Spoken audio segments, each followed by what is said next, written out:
say no. No is a full sentence. Again, something to remind myself just as much as everybody else. It is okay to say no. It is okay to set boundaries. And if you don't say no to someone else, you are saying no to yourself. So how can we remind ourselves that this yes over here is a no somewhere else? And that might be for you and your spirit and your mind and your body.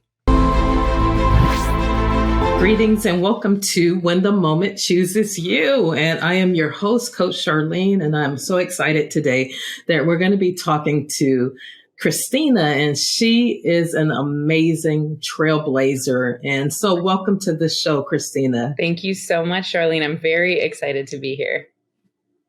Yes, and I am so excited that you're here too.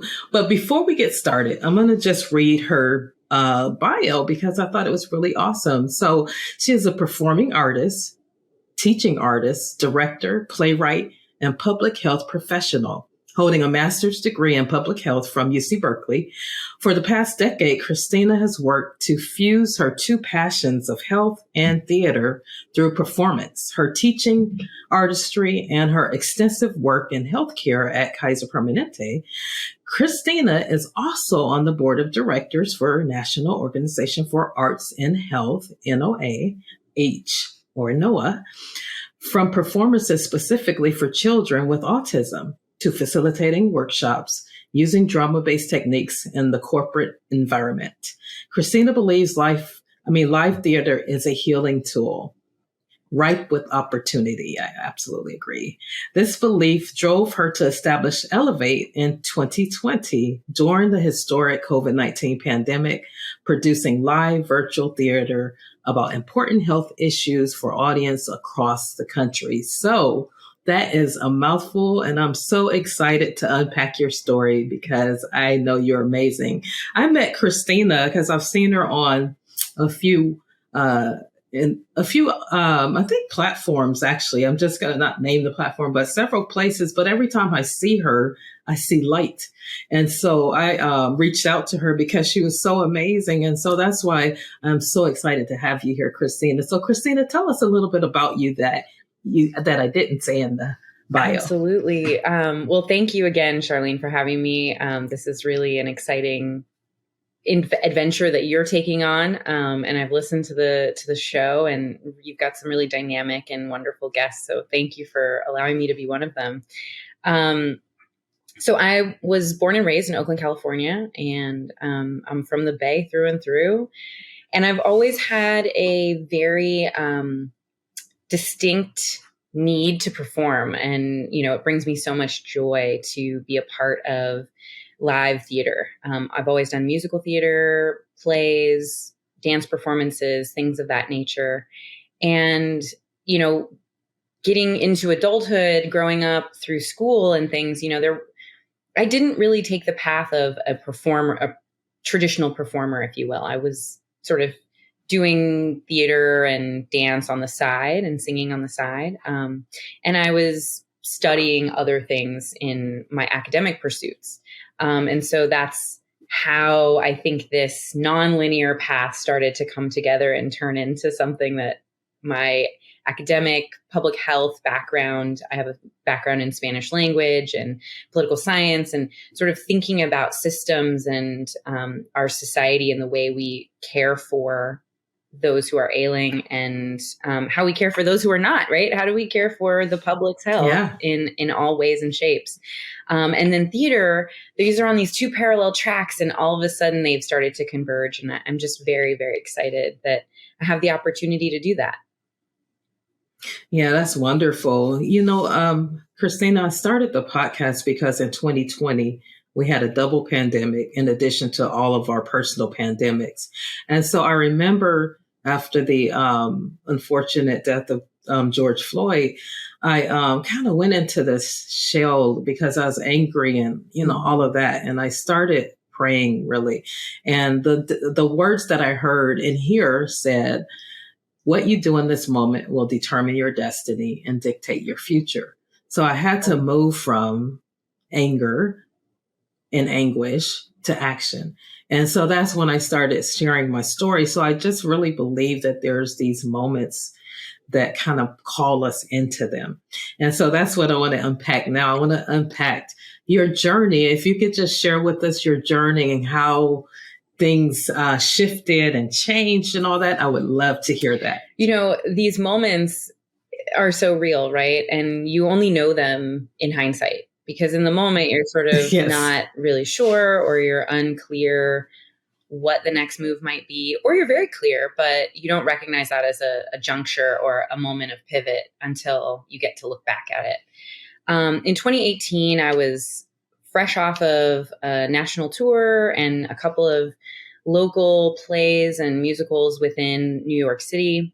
I was auditioning. I was trying for that Broadway dream, which is still part of my story, I think. And I went and found a playbill ad for a children's theater that was doing a show at Lincoln Center, and Lincoln Center in partnership with Lincoln Center Education. And I was like, I don't know if kids theater is really my thing, but I don't know. So I ended up, submitting, and I got a call, and they said, will you come in for an audition? And I said, no, I'm busy that day. I'm not going to do it. And then a few weeks later, I got another email that said, we're having callbacks. We'd love for you to come for an audition if you're available. And that was a moment that now in hindsight, I go, thank you, universe, for giving me two shots instead of just the one. Yeah. And so I ended up getting cast in Up and Away by Trusty Sidekick Theater Company. And they do theater exclusively for young audiences. And they bring the young people into the story and make them the hero of the journey. They do a lot of devised work. They're an incredible, if anybody has young children, they're an incredible organization that really is thoughtful about what youth theater looks like and can be. And for this particular production, it was specifically for children with autism and their families. It was part of a big umbrella festival that Lincoln Center Education was hosting. And it was in that show, the light bulb went off, and I said, I have a master's in public health. I have this theater background. There must be a way to bring these two things together. Now, we weren't curing autism. That is not, we were not going a clinical route, if you will, to try and study the impact. But anecdotally, seeing these youth express themselves differently than their teachers or caregivers said they normally do, engaging them at their level. There wasn't traditional seating, so it wasn't like you had to sit in a row in a seat and observe the show, right? There was this sort of interaction, and every audience member had a cast member with them at all times to help guide their journey. And if they didn't want to sit where we asked them to sit, we went somewhere else and sat. Or, if they wanted to play with the props that we were using, they were all available. That was available to them, right? So whether you're sensory seeking or sensory avoiding, we had lots of tools and flexibility within the script and the show to allow audience members to just engage as they choose, as they would like. And it was just a very profound opportunity where I realized storytelling is this incredible tool that we can use to improve people's well-being and their life, right? Their quality of life. So now we've got a whole theater production that these children can come to, and there's no traditional theater expectations for them, right? And to me, that's an improvement of quality of life, because now you're able to enjoy something that maybe you might not have if it had been in the traditional setting. And so that's where the spark of Elevate Theater Company was born. It was this idea that maybe storytelling can be used to propel us towards health and well-being, either through stories about health or by the mere act of coming together in community and enjoying a piece, enjoying live storytelling. It took about 2 years to sort of formulate what we were going to do and how we were going to do it and bring it all together. And then in March 2020, I had the brilliant idea of having a festival in December. And so we were beginning the planning process for a festival around women's reproductive health. And we were going to do 2 different plays. We were going to do a play about abortion and a play about infertility. And how do we hold those 2 truths at the same time and get clinical expertise and communal advocacy expertise to help the audience digest those 2 truths, right? And we all know what happened in March of 2020. So as I'm getting, Yes. the venue contract, and I'm contracting with other folks around, trying to figure out, like, how do I bring all these artists together? How do I partner with these community health organizations? We were in talks with Planned Parenthood and other organizations, right? Everything just shut down. And then I was called in a different way to help within the structure of healthcare. And as a consultant, my job turned into, instead of consulting on sort of strategy and portfolio management, became around supply chain. How do we get the tools and supplies that are needed? Calling local offices of folks that were no longer practicing for right now because of the pandemic, or trying to understand, how could we get scrubs to the organization, launder them, redistribute them, how do we make sure all of those things happen? So my focus shifted in early 2020. And I don't know that I really thought this was going to come to fruition. And then the third moment that sort of in this story, like, pivots me again is a breakup. I end up having a moment of, loneliness in the middle of the pandemic. I live alone, except for my pup, who is an awesome companion. And I realized I needed to idle hands. I needed to do something else. And my cousin asked me, actually, she's like, so what are you going to do with your company? Like, you had all these plans 6 months ago, 8 months ago, and now here we are. What are you going to do? And it was just the push I needed and just the space I needed to start figuring it out. And so that's when Elevate was born in actually September 28th, 2020. We incorporated that day. Yay. And we had our first performance live on Zoom on November 19th, 2020. That is amazing, to actually take the conception and birth the baby out. I bet that had to feel amazing. It really did, and it didn't. It was the most exciting and proud moment of my theatrical career, I think. And it was also the loneliest. I was just telling a friend the other day about that evening, right? We finished the show. We had this wonderful discussion around Black women's health and reproductive health, and how do we make sure that folks who need services today get services today?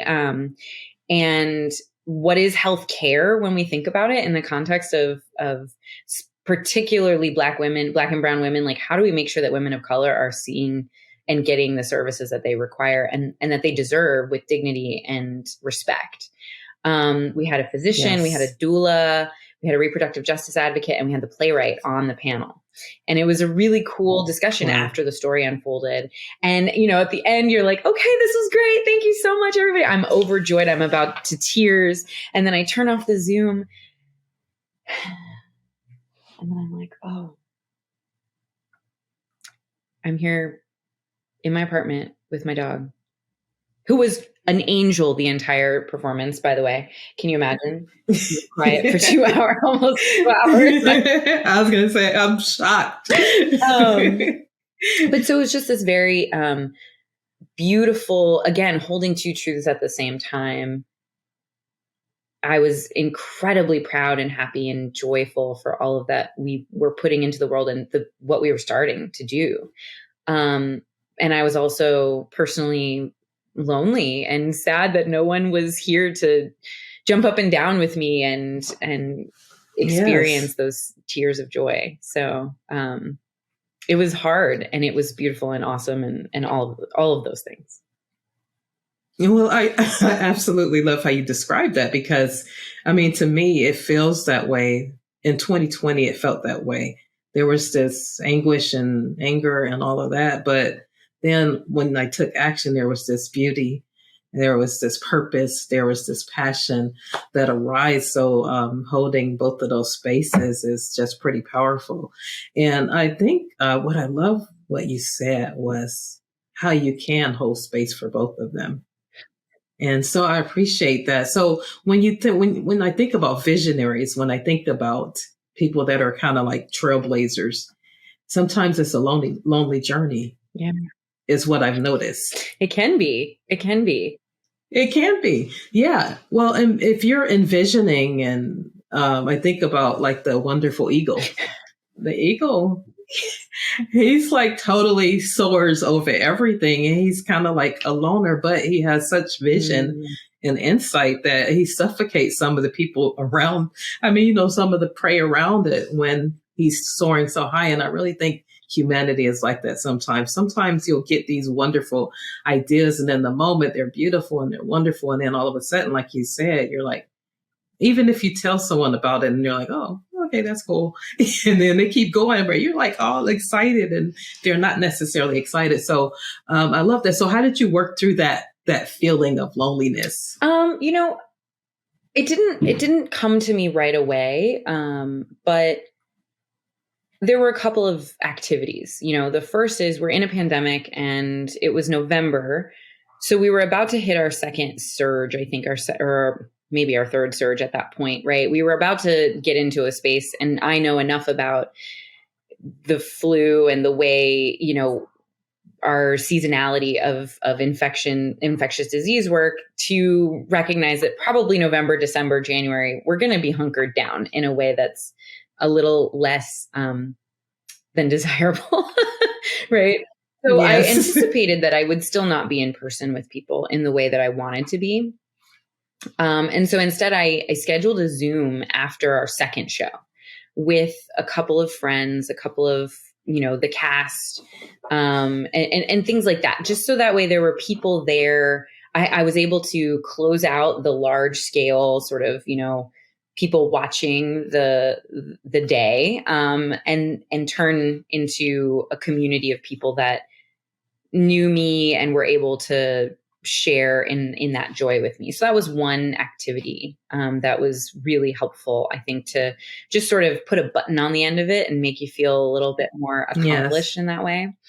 I also have a journaling practice. And so I really try to, and I don't know that I was as diligent as I am today, but it was the building that momentum, right? Making sure that there's gratitude just on the tip of my tongue every morning when I wake up, every evening when I go to bed, so that I'm remembering that even if I'm physically here with my dog and myself, that's okay. I have air in my lungs. I have blood in my veins. I have thoughts in my mind, and I'm putting something in the world that I'm proud of. That doesn't always help, right? Especially in moments of true, I don't know if we all want to remember this, but it was a very scary time. And I know you as, a provider, you know that better than any of us, because you were on the front. I was here in my apartment working diligently, trying to get scrubs for the organization or other supplies, right? But I wasn't out there facing it every day. And so, it was a different kind of fear for me, but there was a real fear of catching COVID and getting sick and being alone, right? That kind of thing. And so I think just being able to have that gratitude practice is something to fall back on, even though, sometimes you're like, man, what is there to be grateful for? You have some of these moments where it's like, we're in it. But I feel really good about that. And then the third thing was I ended up going, we had some family stuff happening, and I ended up going to live in California with my brother, and I both came, and we were there for over a month in an Airbnb, just the two of us. And we had this like really beautiful blossoming of our, we're siblings, but we're also friends. And so it was a really cool opportunity to spend time together and get to know each other as adults. Because when do you get to spend time with your siblings, just the two of you in a house? as adults. And so I as we were working know. through family That's awesome. challenge and pandemic challenge and and work challenge, we got to see each other and really spend time and enjoy each other. And so those were sort of, three things, like lessening my distance with family, bringing them into proximity, having that gratitude practice, and then really just anchoring myself and my friends in a virtual environment the way that I could. That's really great, because one of the questions I always ask on the show is, how did you sustain yourself? And you gave us beautiful ways to sustain. So do you have any advice for, say there's people out there that's struggling, kind of still struggling, because I know people that are still in that space of pain and trauma. So any insight of how they can move forward?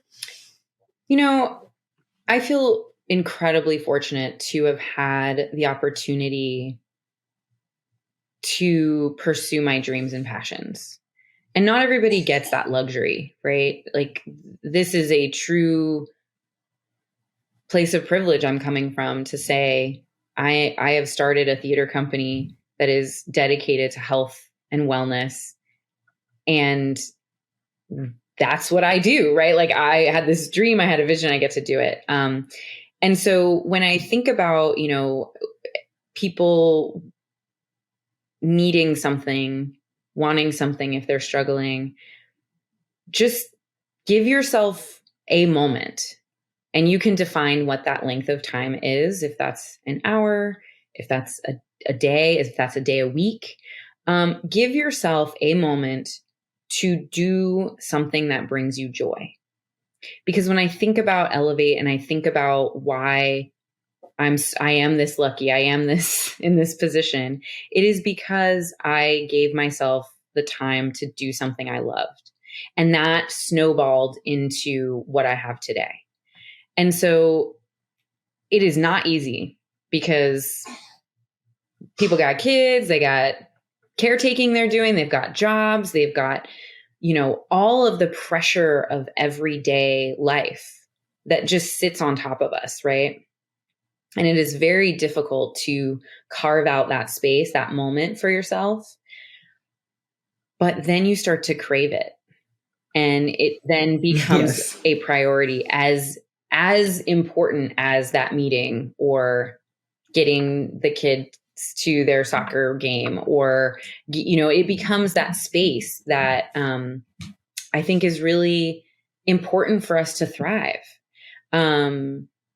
I don't know if you remember, but there, in our Women in Leadership course, there were a couple of folks who ended up carving out, like, as part of that Women in Leadership space, right? They carved out an hour to go on the treadmill or something, or to watch a soap opera, or to do something that brought them joy, right? And I just remember them being like, even though this class is ending, I'm still going to keep that space for myself.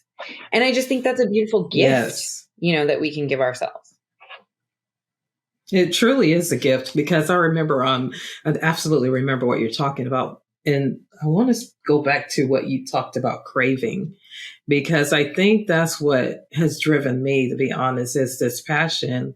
It's almost like a restlessness, almost, until I began to start moving into the steps that are calling me, which is this podcast is one of them.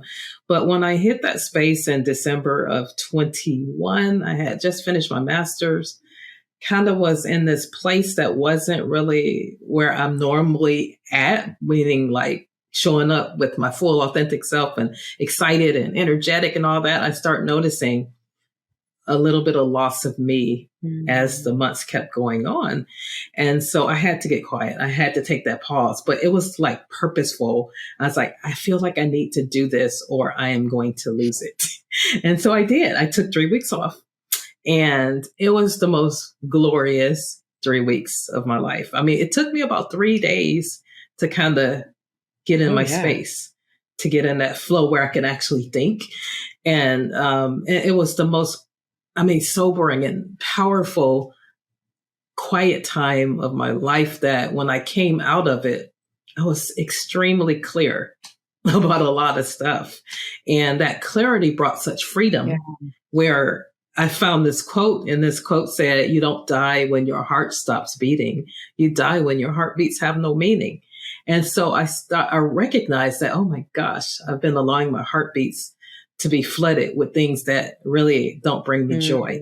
And so I have to flip the script so that I can get that joy back. I can get that passion back that I had before.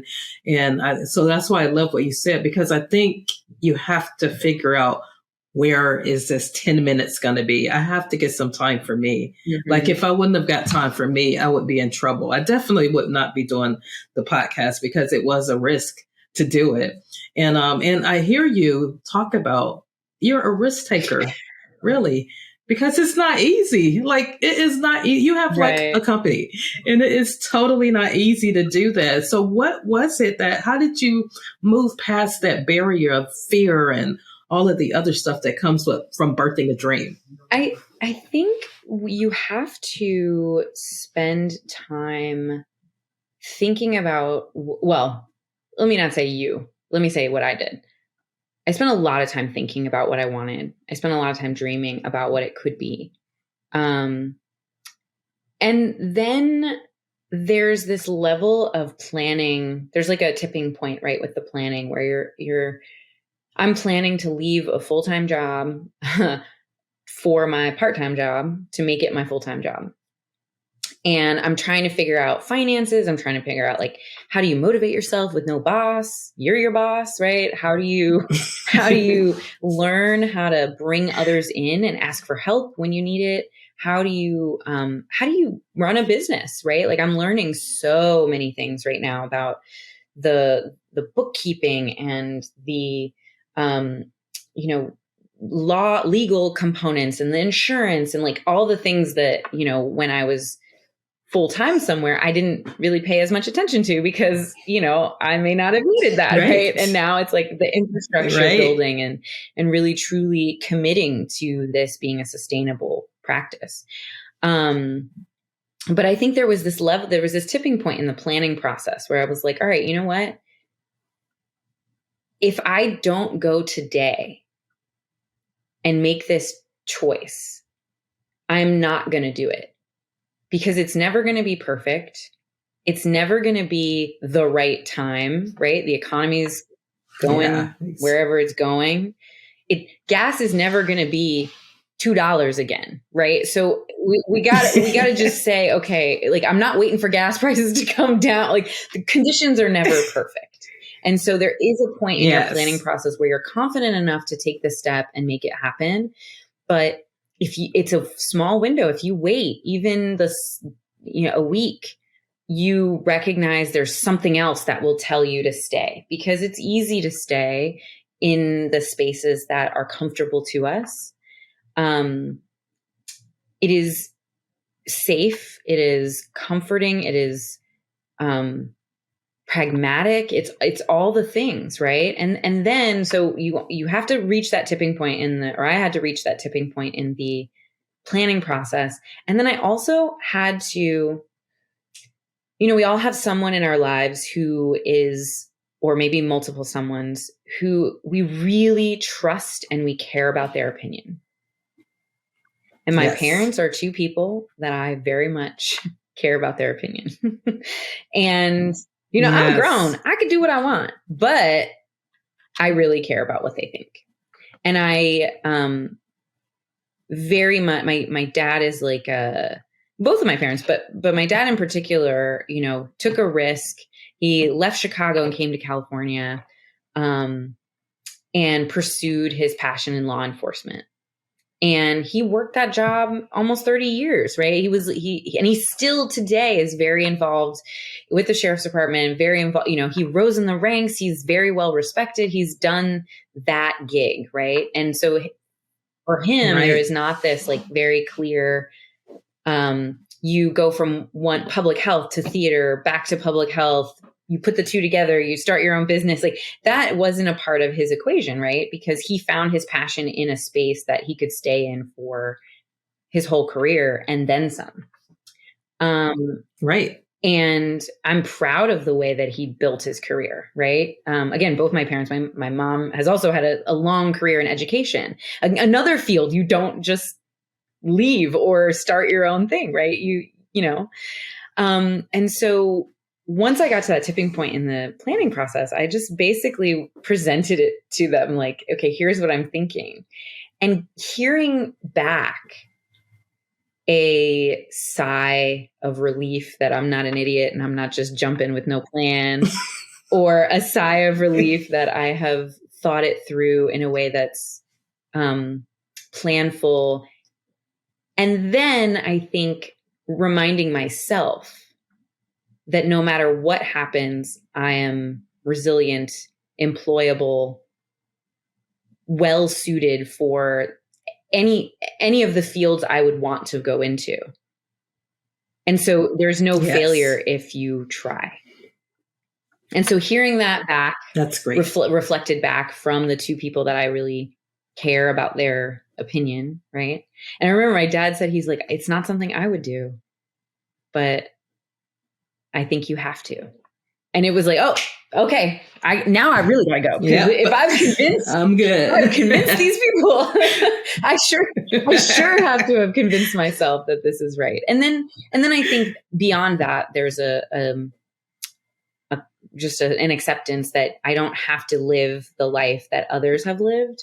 I have to live the life that will bring me joy and support my contribution to the world in the way that I can do it. That was a long-winded, powerful answer. No, but look, you gave so many nuggets on there, but that is so powerful because there's people that live under other people's expectations. So if you would have went to them and they would have been like, I think you should do A, B, and C, then it would have been a little bit more challenging. It might have. I actually think, though, even if that had been the answer, I still would have decided to go now. And I think the reason is we don't know what tomorrow brings. We don't know what it looks like. And we never will until, right? Hindsight, right? Until we have that perspective of yesterday.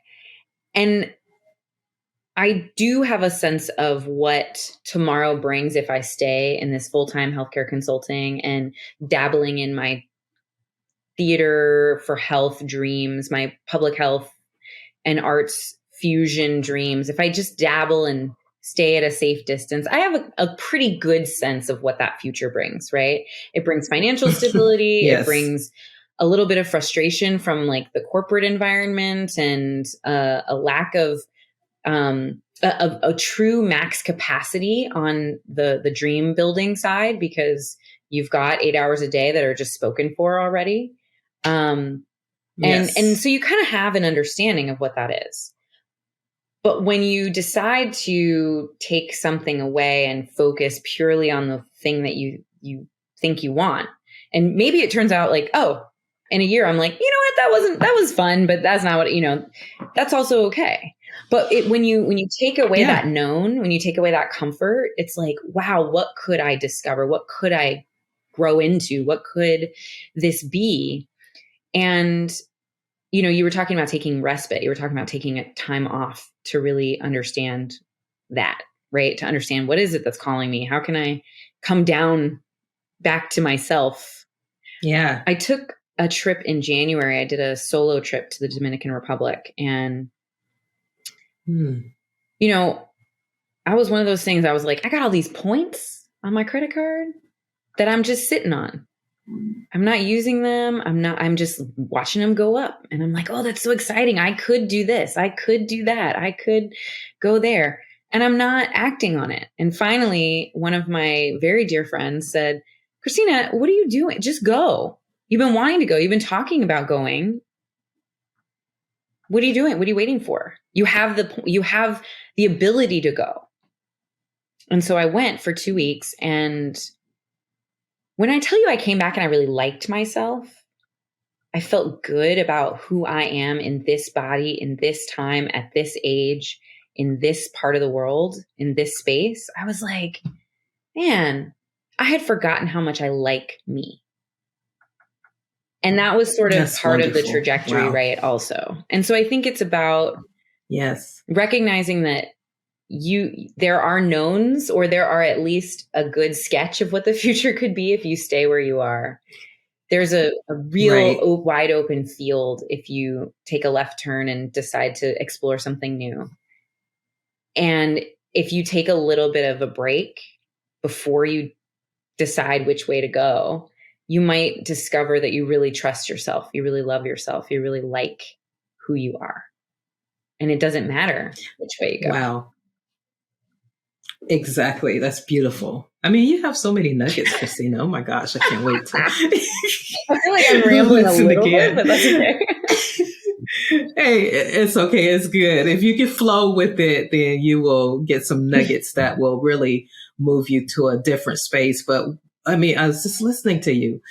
And so it reminds me, because you talked about being comfortable a lot and staying in the comfort zone and, making sure we don't do that, etc. But my coach that mentors me from LA, he said, you know what, Charlene, you're swimming around in the pool, but there's an ocean out there waiting for you to jump into so that you can pour back into the pool.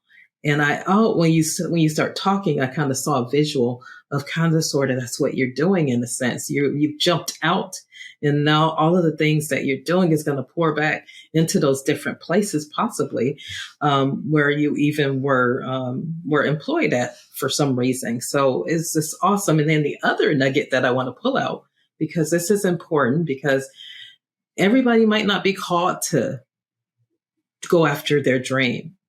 Some people may be called to do exactly what, like your mom and your dad did, and they're doing it phenomenally, and that they know that that's what they were supposed to be doing. So I guess what I'm trying to say is, like, it's okay where you are right now. Say you are working a full-time job and you love it. I always ask, I was doing Huddle one time and I said, hey, if you had $20 million tax-free right now, would you come back to work tomorrow? And probably about 75% of them say, yes, I would, but I would reduce my hours. Yep. They're in their love field. They're in their love field. So they're okay. But if you would have told me that, you know what, deuces, I'll see you when I see you, you're going to go chase your passion, and that's totally okay too. So, wow, a lot of wonderful advice. So, as we close, I'd love to hear 3 things that you can encourage the audience. Somebody that may have a dream in their heart that they want to do. What would be 3 things that you can help to encourage them or inspire them to do? Yeah. I thank you also for lifting up that if you're doing what you love, keep doing that thing. I absolutely love that you said that, because that is what both my parents did. They found what they loved and they stayed in that same space for their entire career. It just took me a little longer to realize that the things I love need to be put together. Right. So I have no doubt I'll be in this field, for the arts and health field, for the rest of my career. So thank you for uplifting that sentiment, because I completely agree. You're welcome. The 3 things I would say, I was thinking about this, and there's no right answer to this. I would say, and I'm saying this both for everyone listening and for me, because it's a good reminder for me. Number 1 is rest. And what does that look like for you? Is that, spiritual rest? Is that social media and like stimuli rest? Is that physical rest? Is that social rest, where you get to either be with the people that you need to be with, or the person that you need to be with? Or is that taking a break from social engagements and time out? So just thinking about all the different ways that our bodies, minds, and spirits need rest, and incorporating that into your practice. And I am very in need of that reminder today, and, right now in this season for myself. So, that's one thing. The second is, say no. No is a full sentence. A again, something to remind myself just as much as everybody else. It is okay to say no. It is okay to set boundaries. And if you don't say no to someone else, you are saying no to yourself. So how can we remind ourselves that this yes over here is a no somewhere else? And that might be for you and your spirit and your mind and your body. Powerful. So rest, say no, and be joyful. Like, just find the joy in each day. Even if that joy is the 30 seconds after you wake up and you're just stretching in your bed, right? If that is your joy nugget for the day, because the second your feet hit the floor, everything is gone away, and it's all like busy, move, right? Just remember that one moment that you had of joy that morning before you put your feet on the floor. Maybe it's observing someone else. I love to look at the sky, especially around sunset and dusk. There's these moments where the sky is like, it's never the same twice. It's beautiful. You get to, like, what a gift. It's free. You just go outside and look up and see what the heavens have created for us. So just trying to find that little nugget of joy once a day so that you can anchor in that. Beautiful. Those are powerful 3 nuggets. So tell us a little bit about Elevate and how can people get in touch with you and perhaps want your services. Sure. So tell us about Elevate. At Elevate, we create space for audiences and artists to explore health and well-being through the art of storytelling. We have a signature program that is a play or theatrical piece fused with a health panel of experts who are going to help you and the audience dive a little deeper. And that's really our big productions that we've been doing for the last 2 years. We also have storytelling workshops that we do, and those can vary from personal storytelling and authentic sharing to interpersonal interactions and healthy communication, as well as more of a larger, universal feel around health equity and health and wellness as a society and a community. All of that is available on our website at elevatetheatercompany.com. We can also be found on Instagram, Twitter, Facebook under Elevate Theater Company. And you can always email us at info@elevatetheatercompany.com. And theater is spelled THEATRE. So don't find us with the ER. You'll find us with the RE. All right. Well, thank you so much, Christina. You have truly inspired me today. I can say that for sure. And I know people will be extremely inspired just listening to your story. And thank you so much for coming on When the Moment Chooses You. And I'm so glad that you responded to the moment that chose you. And I know that we're going to be seeing so much more from you. So we'll just let you do closing remarks and we'll go ahead and close. Thank you so much, Charlene. This has been such a pleasure. And it's been an awesome opportunity to watch your platform grow and watch you engage with all these amazing people. I'm just really grateful to be here. So thank you so much. And thank you for elevating, if you will, arts and health. I think it's such a huge, beautiful opportunity to take what we do in public health and healthcare and what we do in the arts and bring them together to help people express themselves, enjoy, and truly, hopefully, better themselves in their well-being. And I'm just really grateful to have this opportunity. So thank you, Charlene. Yeah. And just on that note, Christina, I know that you're on to something. You're on to something very powerful, because the way that I transitioned through 2020 was with stories. And so it's really powerful, because people are looking for like checking boxes and that kind of stuff. And people need to hear and to express and to say and to act and to dance and do all the things that you're doing. So thank you so much for your contribution to humanity. Honestly, I think that if people get engaged, they're going to see that, oh my gosh, this is all we needed to do. Yes, this is all we needed to do. So make sure you get in touch with Christina, because she will transform your system, and people will be more open to sharing, to healing, to becoming their authentic self once again. So I really appreciate what you're doing. Thank you so much, Charlene.